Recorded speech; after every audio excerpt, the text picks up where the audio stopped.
Hi, we're team number 6, and we are going to tell you about our PIA that has the topic of air pollution in Monterrey, Nuevo León.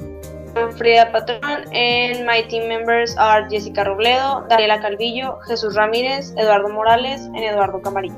Introduction. Air pollution refers to the release of pollutants into the air that are determined to human health and the planet as a whole. It is caused by different reasons, but mainly factory disposals, the excess use of vehicles, and burning of fossil fuels. As expected, Monterrey is a city with a high concentration of pollutants in the atmosphere, so damage amongst the society and ecosystems are notable. One example is when here in Monterrey you cannot see the mountains because of the pollutions.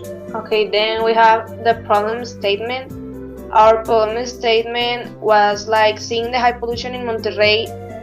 We know that it's a high quality and it's alarming the air quality that Monterrey has because the AQI, that is the air quality index of Monterrey, said that the average of here is 100%, and this involves several problems or several consequences in us the humans, like breathing or heart problems, and also in animals or in the flora and fauna of Monterrey. In addition, these pollutants contribute to the global warming of Monterrey, and we know that it's notable temperatures in summer, like normally 35 degrees.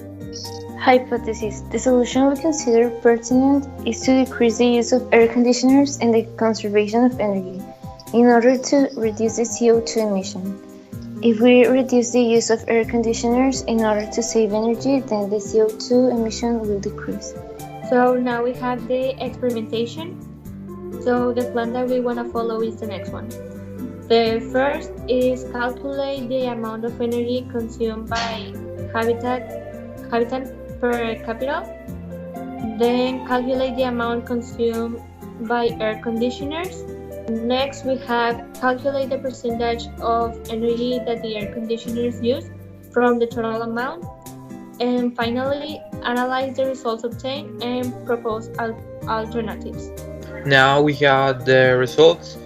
We have that the average consumption of energy per capita is 3,023 kilowatts electrical, and the average consumption of energy of air conditioners is 1,286 to have the same units of measures. So by doing the proportion 3 kilowatts per kilowatts of electrical, we have that the average consumption of energy is 428.67 kilowatts of electrical, and by getting the proportion, we have that the total consumption of air condition corresponds to the 13.4% of our total consumption of electricity. A window on your room and keep it open so the air from the outside comes inside your house, and in that depending on the temperature that there is, so you can use that air. The next one is paint the ceiling. Why roofs are effective as reflective UVB rays? Because they can reduce temperature by 30%. And the last one is portable air conditioners are a great way to maintain a cool temperature and save money at the same time. This also helps to keep a precise temperature in a room. So to conclude is that conclusion that we consider that the activities previously mentioned as actions which contribute to the care of the environment. Air pollution is a topic to health and care of the environment. Nevertheless, other actions aside from the previous can be done to the care of our planet. We need to remember that the maintenance of our Earth is responsibility of everyone. And thanks for your time and attention.